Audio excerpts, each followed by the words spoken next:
Yes, I know other people are still joining, but I want to welcome the people that are already online.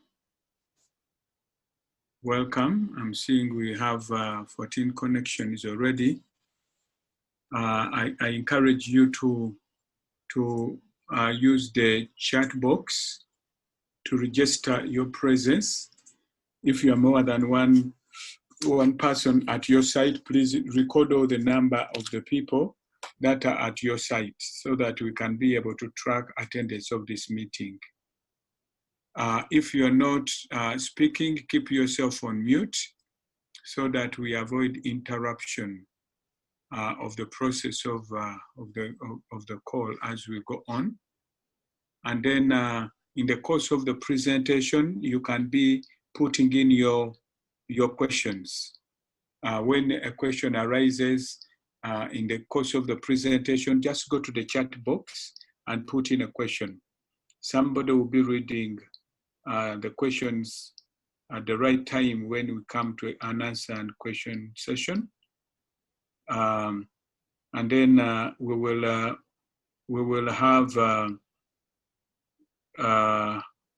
have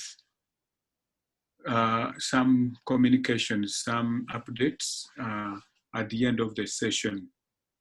We will also have some, after the main presenter, we will have somebody from the civil society and then somebody from the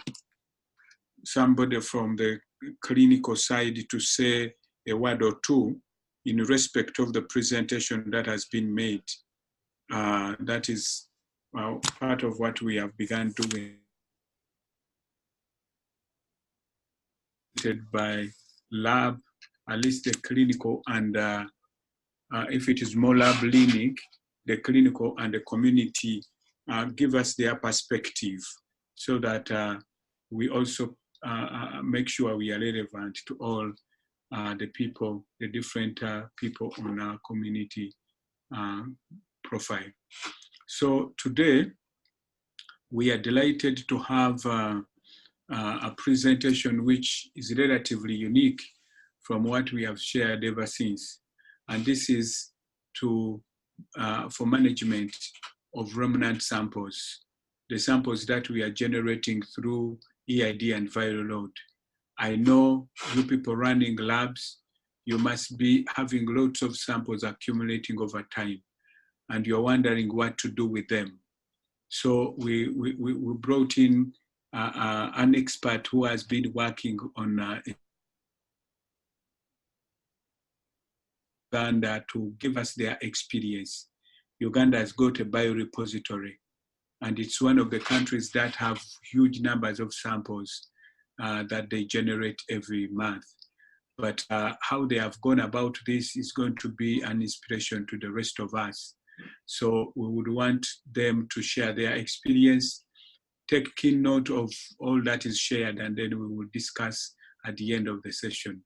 So I want to invite Madam Hellen Nansumba, the Biorepository Manager at the Central Public Health Laboratory in Uganda, who is going to be backed up by Dr. Isaac Sewanyana, Director at in Uganda at the Central Public Health Laboratories, to make the presentation of their experience. So thank you, whoever is joining, mute yourself. I hear some feedback, and please register your presence within the chat, and then put the questions in the chat in the course of the presentation. Then they will be answered at the end during the question and answer session. Madam Hellen, I give you the floor to take us on. Okay, thank you. Thank you, Mr. Chiago. I'm Nansumba Hellen, as I've been introduced, and I appreciate the LabCoP team for giving us the opportunity and time to discuss this very important issue that is timely. Okay.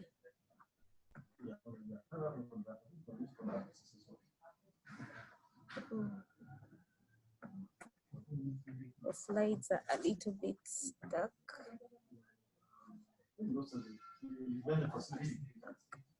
So we have a brief outline here. We're going to have an introduction about the HIV, EID, and viral load program in Uganda. We shall look through the key considerations of quality remnant sample. What does it take to have a quality sample? And in the management of remnant samples after testing, we shall look through the challenges encountered, the workflow, the prioritization for long-term storage, the sample retention time and destruction. Then we shall have a brief overview of the research studies that utilize the remnant samples for their studies. So generally in Uganda, over 1.5 million samples are received annually at the Central Public Health Laboratories. And there is a centralized HIV EID viral load referral testing where samples are coming from approximately 3,000 health facilities. And these health facilities are accessed by over 1 million HIV positive patients, where monthly we receive 120,000 HIV viral load samples. So you would see that a massive number of samples come into CPHL monthly. So some of the other tests that are done are hepatitis B viral load testing, hepatitis C viral load testing, and human papilloma virus tests. And UNHLS also houses the National Microbiology Reference Laboratory, where we support outbreak investigations and antimicrobial resistance testing. So in this program, we receive a number of isolates from the isolates that are considered unique for storage. Generally, these samples are transported through a national sample transport network, and this sample transport network is supported by motorbikes and courier vans. So the courier vans will transport samples from the remote health facilities to the, and the vans will transport the samples from the hubs. And a pre-planned schedule has been put forward where these samples are picked twice a week and are brought for testing.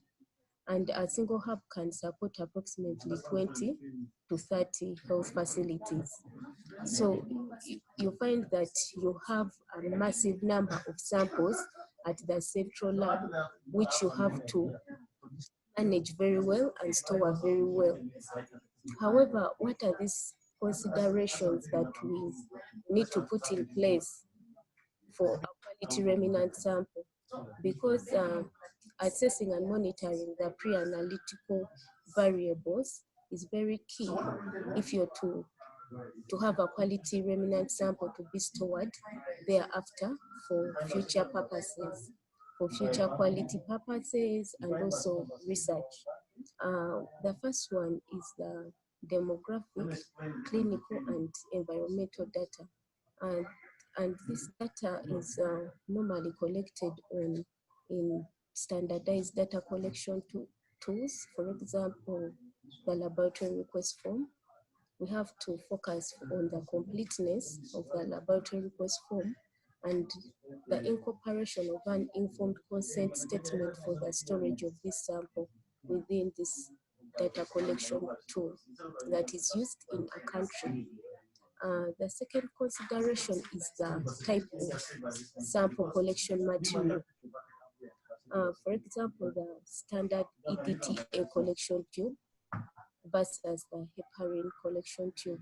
We find that heparin will inhibit the DNA extraction even if you want to store this sample for future purposes of quality or research. And then another type is the plasma preparation tube versus the standard EDTA collection tube. When you look at the sample volumes that are used, the plasma preparation tube will collect more sample volume compared to the standard EDTA collection tube. In that way, after the primary use of the sample for clinical care, you have enough volume for remnant for storage. When you come to the type of DBS cards, you find that the Wattman 903 card can be used for future RNA extraction as compared to the Mark10. So the type of collection material also matters. The duration of between the process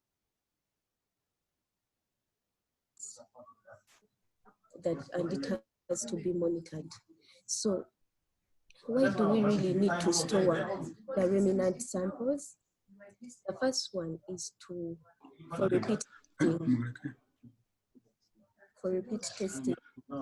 For example, in case it has failed or it is invalid, we need to have a sample to fall back on, and in case we have test result queries. And I have a question for all of us here. Hello, Helen. Hello. Helen, yeah, can you tell the people in the background to be a bit silent because it is interrupting you? It's interrupt.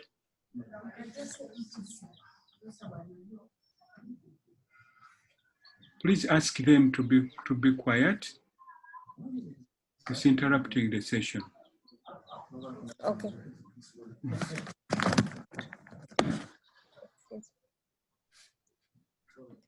Now she has to move.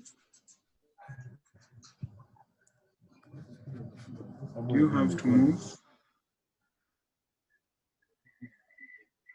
Huh?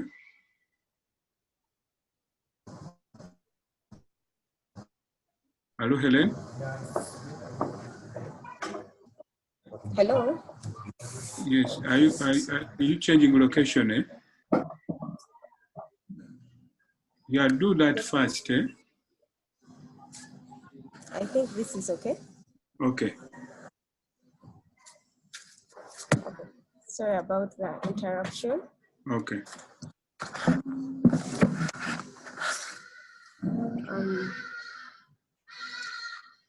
Okay, I think we can proceed. Yeah, proceed. So I know, I'm aware, most of us are wondering is that why do we really need to store the remnant samples?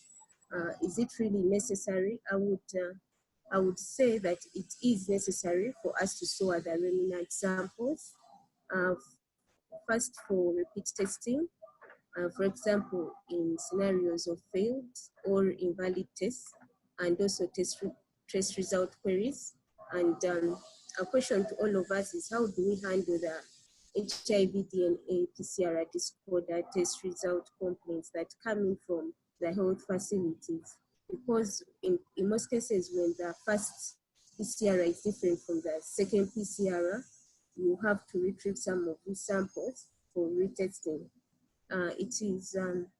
These samples can be used for internal quality control purposes, like for example, in-house blinded quality control samples that are incorporated in between runs, verification of new equipment and methods, like for example, in the optimization of the DBS protocols, plasma protocols.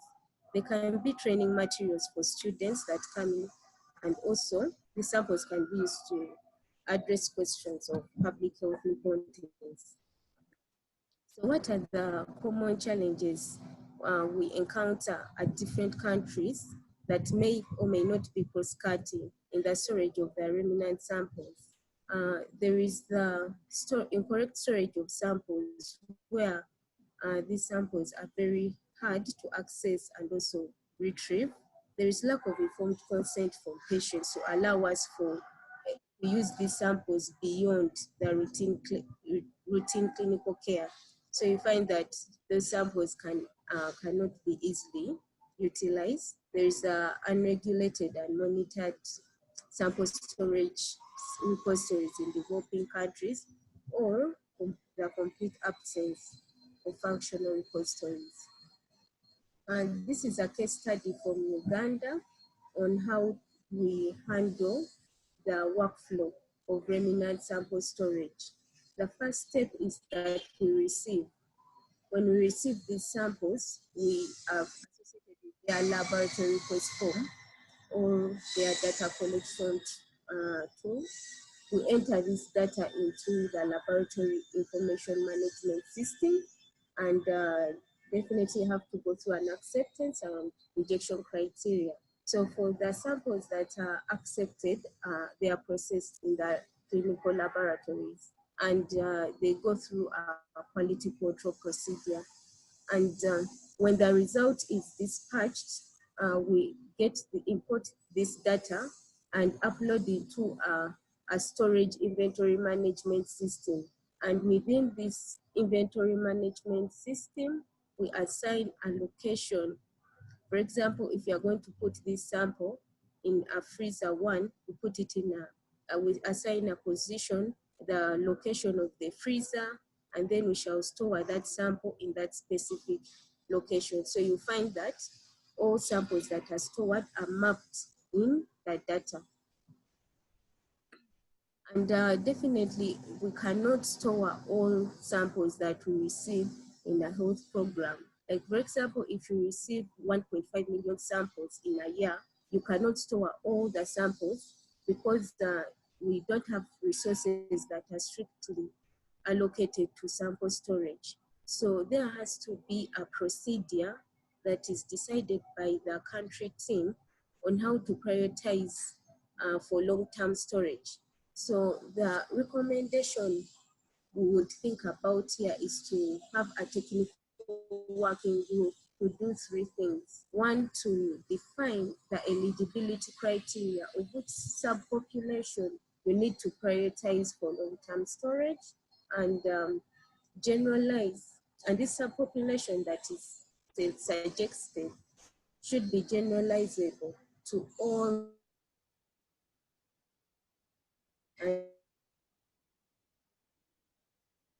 these samples, because even if it is long-term storage, it can't be indefinite. There has to be a time duration. And for the case of Uganda on prioritization for long-term storage, we have done what we call the cohort samples. So what the cohort samples is, the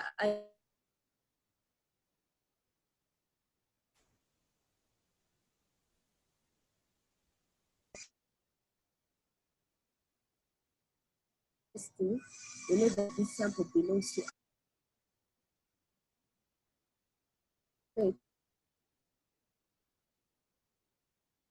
patients over time.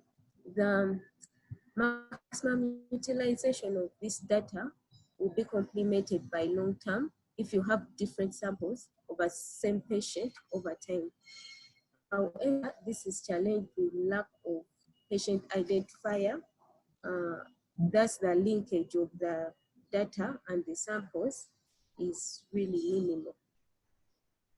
So when you look at how to manage remnant sample destruction and the retention time, we have to, as a country, we have to develop standard operating procedures for destruction of samples, including the criteria and approvals needed.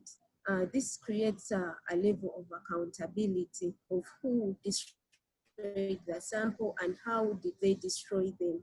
And this can be documented using a sample destruction log, where it has a person who has done the destruction and an approval for the destruction. There is need to assess for a number of reasons as to why the sample has to be destroyed. You don't just destroy a sample because you want to, but when you assess the different reasons, you can select one. For example, lack of use for rejected samples. And also sample retention time has reached. That means the sample is due for destruction. And lastly, we develop a waste management standard operating procedure for remnant sample destruction. And this is still as an example from Uganda. where the sample retention time for target non-detected viral load samples is 6 months. After, within 6 months, we can use these samples for quality control in case a patient has any complaints. But after 6 months, we consider this sample, it is not viable for storage because we keep the samples at room temperature. So we destroy them after 6 months. The cohort samples that I talked about earlier, they are for long-term storage and we keep them for 25 years. EID positive samples are kept for 25 years and detectable samples for 2 years. So what are these general requirements for storage of remnant samples after testing? The first one is the Laboratory Information Management System, standard operating procedures, storage and processing equipment, the suitability of the premise where the samples are stored, and a few ethical requirements. So for the Laboratory Information Management System, it will enable the clinical data, like for example, the date of administration and the test result to be directly linked to the sample that you have stored in your specialized storage area. So, and this data has to be anonymized. What we do in Uganda is we try our best to anonymize the data in the repository from the name, you don't put it in the repository, the AT number, so that you create a confidentiality to, in case the samples have been, data has been shared, you do not share patient identifiers along with the sample or the data. So some of the procedures that are required for remnant sample management, all the ISO 15189 procedures are applicable, but in addition to the SOPs, like for example, the quality manual, the whole chain monitoring SOPs, there are those key SOPs that are required for sample management. Like for example, the specimen access, utilization, and destruction. If we have, as a country, decided to store these samples appropriately, how will the other people access these samples for research purposes or for quality control purposes? Because another laboratory within the same country may get a new equipment and they would want to verify it using the samples that you have stored well. What is the procedure you have in place for this laboratory to access them? And we need to have a procedure on informed consent. We have to have also a procedure on cost management and sustainability, because management of remnant samples is a rather expensive venture, and it needs to have a costing plan attached to it on how you're going to cost for the storage, on how you're going to cost for the utilities in terms of electricity and also the human resource. So there has to be a plan, a costing plan on how you're going to manage the samples. You have to plan for storage and processing equipment. And in this picture right here, it just shows a picture of a cold room, a walk-in cold room at UNHLS, where we store dried blood spot samples at -20 degrees Celsius. So the selection of storage equipment depends on the type of samples that you intend to store. If you have plasma samples, then you rather buy the -80 freezers, which can be stored in cryogenic vials and boxes. The other key consideration when you're selecting is the length of time the specimen will be stored, the intended use for the specimen, and also, most importantly, the resources that you have at hand for purchasing the equipment. There are a number of storage equipments that you can select on. You can have liquid nitrogen, mechanical freezers, refrigerators, walk-in storage system, and also ambient storage systems. As we are aware, dried blood spots can also be stored at room temperature. The other key issue is the environmental monitoring, which the environment has to be monitored routinely, preferably in the morning and in the evening. But there are also the electronic environment temperature monitoring systems that can, it's like a system that has probes that can monitor temperatures in ambient, in refrigerator, in freezers. You have the flexibility to set the minimum and maximum limits, and you have the flexibility to set alarms every time the temperature is out of range. It can be able to send alerts on all the mobile phones and emails that you have networked, so that urgent attention is given to this freezer. And these systems are very visible and very efficient. When you talk about suitability of premises, most of us are used to keeping these freezers in corridors and just in the doorway, but the premise for storage of samples has to be safe. It has to be safe for the samples that are stored, and also for the staff that work around them. And some of the key considerations we need to set up when we are setting up a facility for storage of remnant samples is, one, the facility should be air conditioned. In case the freezers are emitting off a lot of heat, there should be uneven air circulation. There should be sufficient lighting. The floor should be able to accommodate the high weight of the storage equipment. And there should be a backup power supply, like for example, a generator. In case the power is off, a generator can always come in so that this freezer is always running. There should be a security and access control systems, like the picture you see right there, so that you can monitor who and when gets into the storage area and at what time, and also be able to know what activity was taking place when this person was inside the facility, because it is very key in terms of biosecurity and biosafety. The other key issue is the visitor's access book that can be implemented right away to track, to have an audit trail of the activities. And lastly, we have the ethical requirements that countries should take keen note of. And the question I have here is, do you have any national guidelines involving human materials and data?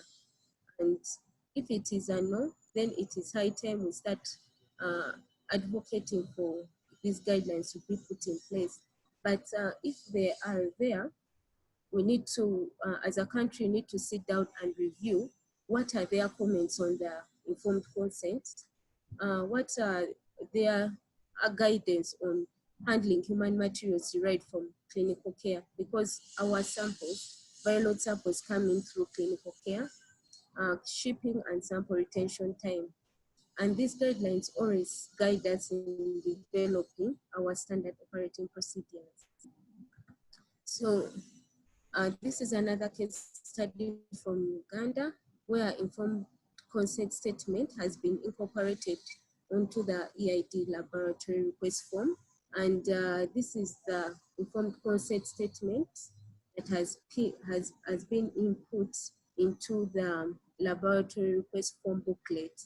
And briefly, it just gives a background of what the National Biorepository is trying to do, what is the purpose of the informed consent, and what are these possible future research that may be used for this biospecimen. Like for example, this specimen may be used for HIV co-infections, it may be used for diagnostic purposes, for quality purposes, so that the patient may consent with an informed mindset. So we put a small statement here about consent. I accept or decline the National Biorepository to store and use my leftover specimen for future research purposes. and then we put somewhere the patient can sign and the date. And this procedure is to be guided by a clinician. And however, we have faced a number of challenges that we are still working on. The first one is the knowledge gap of informed consent among health workers, and also the incompleteness of the lab request form. So this table is just giving us a summary of the research studies that have utilized the remnant samples from the EID viral load. And the first ones are the in-house verification of new equipment, like for example, the COBAS 8800, the one-spot DPS protocol that is in use right now. And it is ongoing because we always get new equipment, we always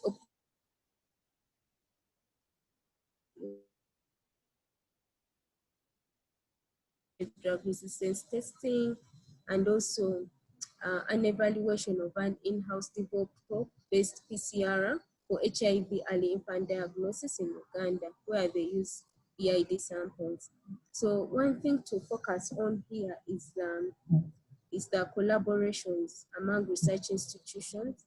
You give the institution an opportunity to boost research and development through collaborations with other research institutions. And secondly, it should be costed. It has a costing and sustainability. These research institutions, when they come in to do these researches, they have to be costed for the samples in form of a cost recovery fee.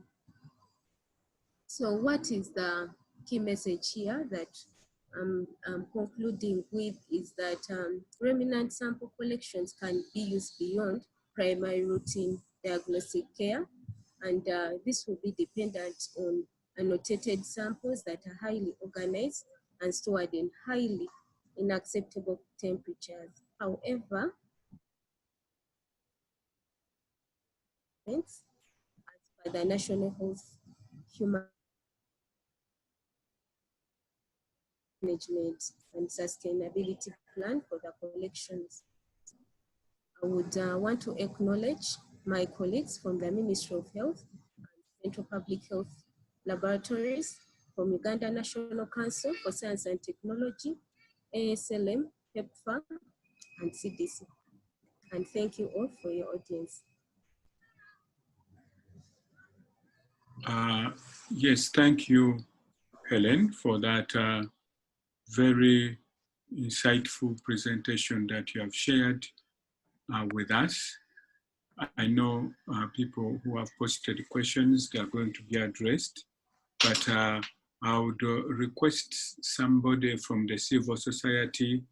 I want to call upon Dennis Musau from Malawi to have like 2 minutes to make a comment on the presentation, the relevance and the perspective of a community person in respect to this presentation. Hello, Dennis. Yes, Charles. Yeah. In the first place, I'd like to thank Helen for this good presentation. Actually, from the recipient of care perspective, we have just been like giving out samples without knowing what actually happens. We have heard on a number of occasions where samples have been used for research purposes and for whatever they use at the facilities. But this presentation has like helped me to appreciate what really happens with the samples after they have been collected. The gap that I see generally where I am is that there is no like information sharing, like what is likely to happen with the samples that have been collected. And I'm also not sure if we have the national guidelines on the human materials, as is the case in Uganda. So there are not even consent forms that we sign as we are giving out the samples. Because as countries, we are moving at different stages for where you are, where we have the samples that we are giving out, but again, possibly to have to sign the consent. Yeah, so in general, what I'm saying is there is like a gap in terms of knowledge regarding what happens with the samples and why are the samples stored for further research and the use. I appreciate the uses of the stored samples, the testing and other uses, which is very good. But in terms of our lack of knowledge, only to be told that your samples are being used for ABCD without your consent, without your knowledge, I think that is a challenge. But otherwise, I appreciate what Hellen has shared so far. Okay, Dennis, thank you very much for giving the voice of the community.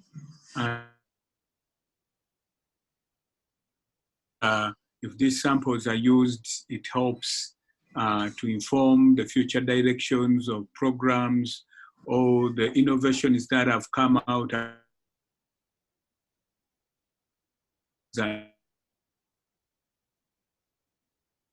possible if there are no researches being done. These materials are very valuable. But for you to appreciate as a community person that this is a positive thing is quite great. But the knowledge gap has been noticed. And I think the countries are picking on this. And since our community is providing South-to-South support and exchange, I think more discussion between programs should continue to see that capacities are built. Now, can we have a voice of a clinician? I would want to call upon Dr. Alice Namale.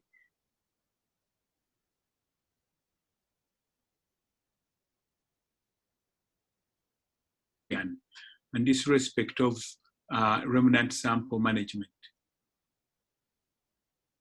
Dr. Alice? You are muted, Dr. Alice.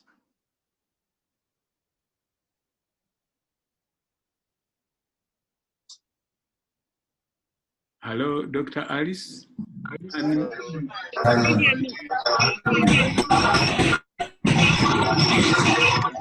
That is you.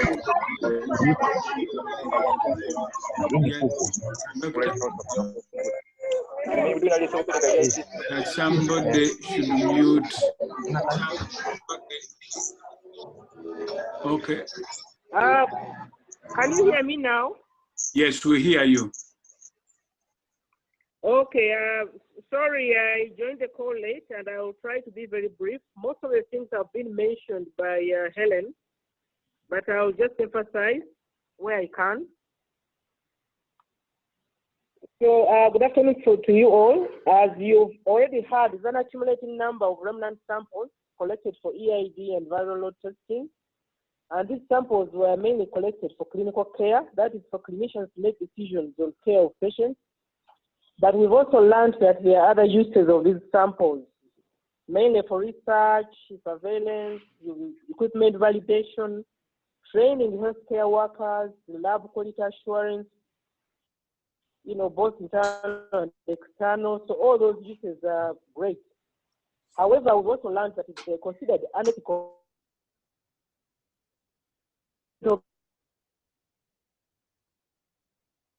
use a sample without a patient or the donor consenting to use those samples for new objectives. So let's just remind ourselves what the informed consent covers, and generally we have issues around mentioning the objective of what the sample will be used for and the risks and benefits. So in this case, there are a couple of challenges that you might face in terms of consenting vulnerable persons. That is one, and the special groups, because some of the samples are coming from infants, people who are illiterate. Many people in our developing countries don't really understand what we are doing. women who are pregnant and lactating are considered vulnerable. The information may not be adequate. There's lack of adequate information on future plans. So the researcher may not be too sure of what else they really need to do with the sample. So they cannot provide full information on sample utilization in the future. Yes, it's going to be stored, but they don't know the full extent to which a sample might be used for. And hence, we mentioned the application of a blanket consent, in which case the participant provides approval for use of their samples without restriction. Just to remind you, this is very different from a broad consent, whereby there's approval provided, but it's restricted to a broad range of use. So for these remnant samples, we're always looking out for a blanket consent so that we have one approval and it covers many, many uses in the future. The other issue is the informed consent in terms of benefits. So what are the benefits? In this case, the benefit is not to the patient because the patient already benefited from the clinical use. But the benefits here are mainly to the public and maybe to the researchers who are using the samples for other things. And all these have to be mentioned when you're doing the informed consent. But if this sample use results into economic gain, let's say there's a new test developed, there's a new drug developed, who is going to benefit from this? Let's say it's a patent.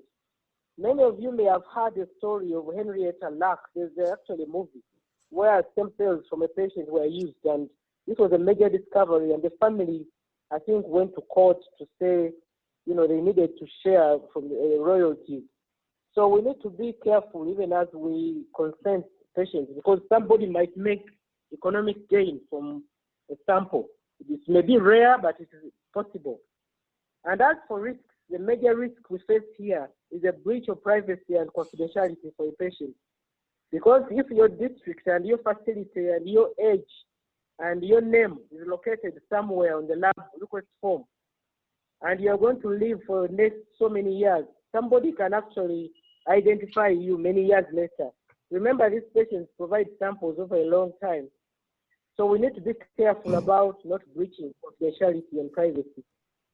And these samples may also be used for genetic testing, and it could be to pose a risk to an individual, to the family, or the community. As you know, if something genetic is found in the community, there could be issues with insurance or other, risks to the community in this case. So as you do consent a person, you should mention all these risks that may be distant, but it's entirely possible. So to address some of the issues that I've mentioned above, it's very important to have IRB review of the blanket consent, and this is where National Council has also been involved, and all the other IRBs have to be engaged in understanding this, so that the human subject issues can be taken into consideration. And we have to make sure as a lab and the clinicians that the sample and the data is anonymized, so that there's no risk in terms of confidentiality of the person. So even as you do consent, you should be clear that how the data is going to be stored, and this information should never leak out to the public. Maybe one question I should pose is, should there be a waiver of consent? I sit on one IRB and many people request for waivers.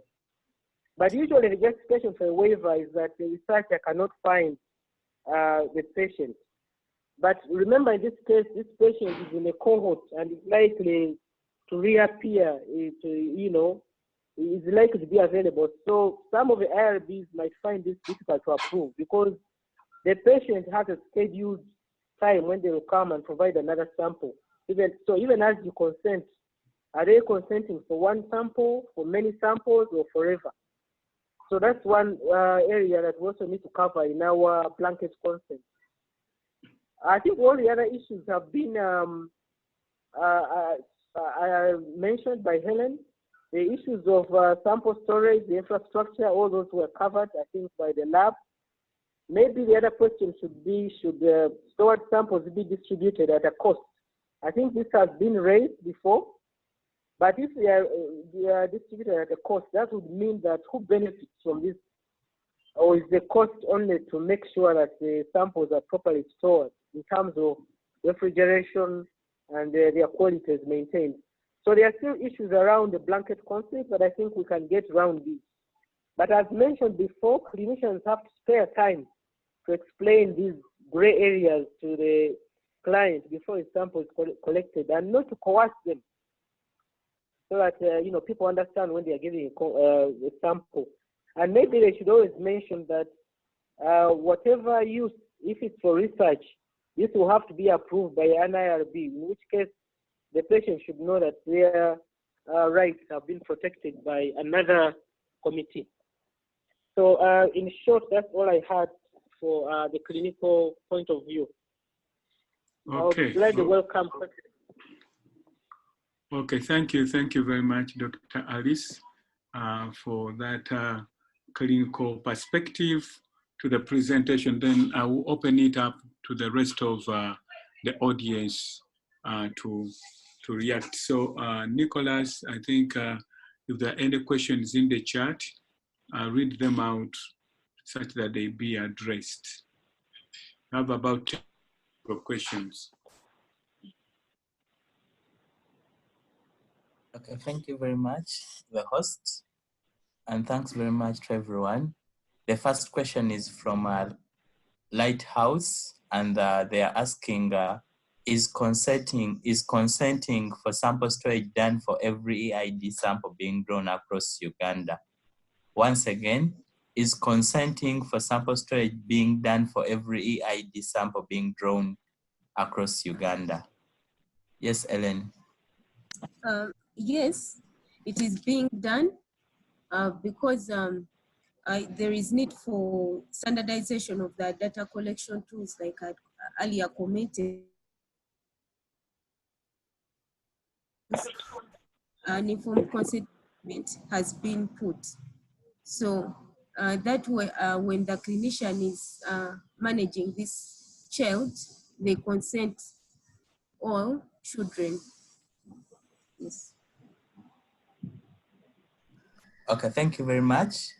The other two questions are from Makune, and she is asking, I would like to know if anonymization of client samples is a manual process, or you have a specific software that you are utilizing.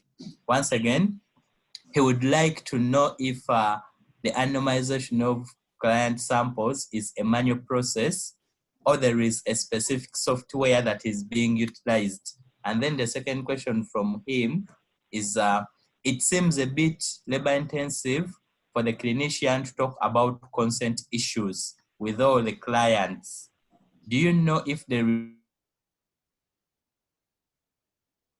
to all clients prior to clinics, and just a shorter one, on one signing or waiver session? I think it relates to what Dr. Namari was talking about, whether there are some practices where patients can be told the consent terms all at once, maybe during an education talk, and then you get there, and then you get them signing, or you get a waiver session. Yes, Hellen and Dr. Namari, I think you can respond. Thank you.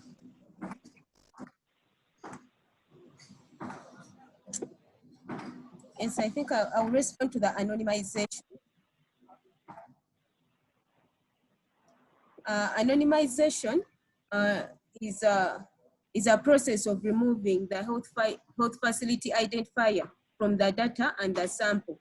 So you find that you have to promote the confidentiality and also the privacy of this patient who has donated your sample to you, and you protect them from being re-identified by the researcher. So when you get this sample into storage, you remove the primary identifier from the health facility and you give it a new complete identifier. And that way, the process of anonymization will be manual. There is no software that can do it. Yes. Okay, thank you very much. Dr. Namale, could you elaborate more about getting a waiver for informed consent, or undertaking clients through a session about getting that informed consent, for example, during a clinic talk? I agree entirely. I think a clinic talk would be helpful, where people can ask questions and they understand. Because all those things we mentioned, surveillance, research, they are very distant from the clients. We see sometimes they don't understand. When you mention quality assurance, they not fully understand. So it's good to have a session where people can, simplify these concepts and discuss them amongst themselves. But when it comes to consenting, each one should be able to sign their own consent. So you should still have an individual session where everybody is signing on their own. But the group talk is helpful in sharing, understanding. Okay. I speak. Okay. Do you have another question? Okay, thank you very much. And the other question, this is from Lighthouse, and they are saying, I agree with point number 2 from Makuni. How sure are you that the people are really getting informed consent? Are there systems to check this? Once again, he agrees with the point raised by Makuni, and he asks, how sure are you that people are getting informed consent? Are there systems to check this? Yes, Ellen. For Uganda, this is, I think, a position where you bring in an implementation research. Because we have just started early this year, that is when we incorporated the informed consent statement onto the lab request form. That is the first step. But then as a program, you have to plan for training of health workers, and not only health workers, but also the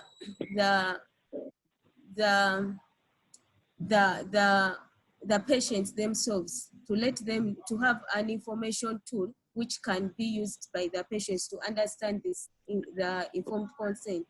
Informed consent in clinical setting is new, but very necessary and timely.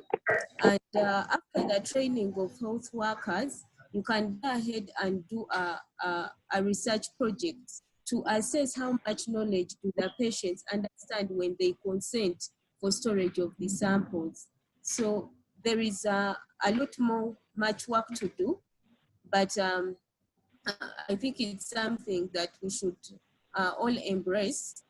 And as much as clinicians feel like it is an added-on task on their end, but they know in their training, it is their responsibility and part of their professional code of conduct to consent and also to inform a patient on whatever procedure that is going to take place on both the patient and the sample that is coming from them.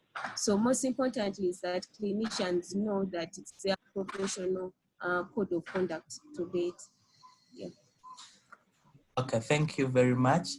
The last question is from Anathi, but you've highlighted about it. He was talking about deliberate efforts to educate clinicians and community at large regarding consent for use of samples for others, but you've highlighted about it. Maybe I will hand back to the moderator, but before, I don't know whether Clement has something to say. Clement from CDC, on behalf of the global stakeholders concerning storage of samples and biorepositories.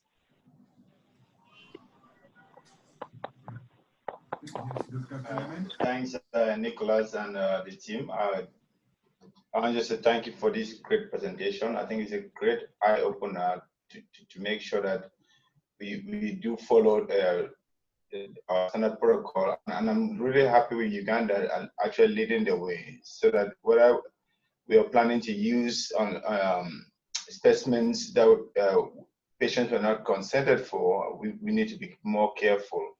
So I don't really have much to add, but just to say that I think this is a great approach, and we'll continue to look forward for this Uganda guidance, and I was fortunate to even see the original protocol that Uganda put together to use leftover specimens. So it's good for countries to start building these biobanks.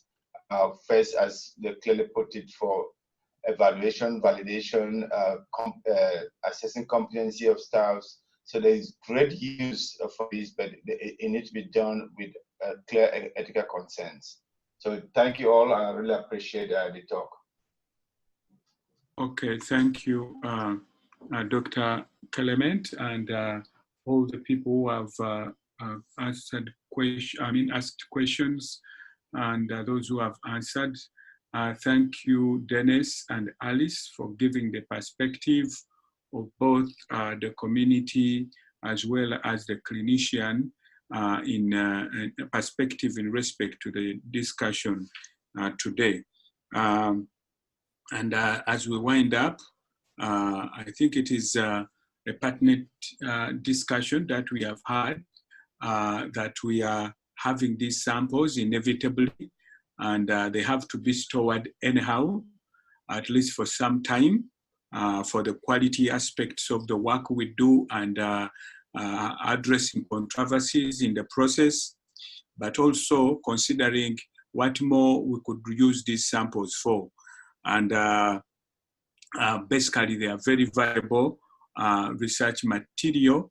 And among the surveys that have been listed, that have been done, we also did a sickle cell surveillance using remnant samples that came through the EID program, and all of a sudden mapped the entire country burden for sickle cell disease without necessarily going out to do a fresh sampling, which would take a lot of time and a lot of money.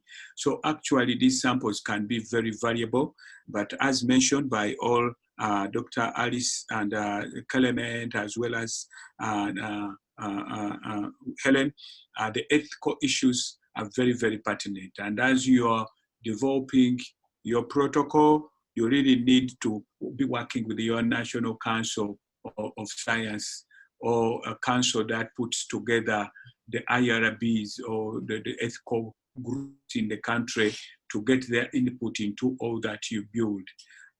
So the Ugandan team has done immense work with their National Council of Science and Technology to get the far they are, but all of us can start somewhere. I know you already have these samples, you just need to reorganize and see how more you can take advantage and make use of these samples beyond the testing, as well, as long as you take care of the ethical issues that may be required to be considered in this whole piece of work.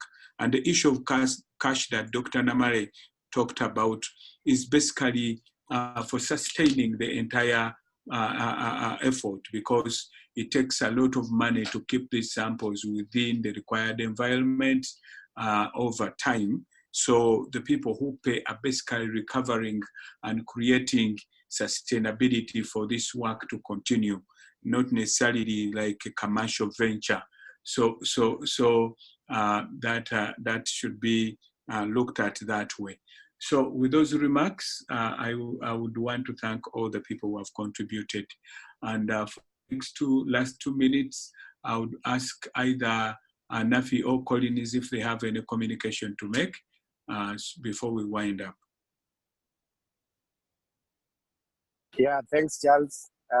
Thanks all. I think that was a good discussion on biorepositories. And we'll be following up with the country teams shortly to get your action plans for 2020. So that's all. Thanks.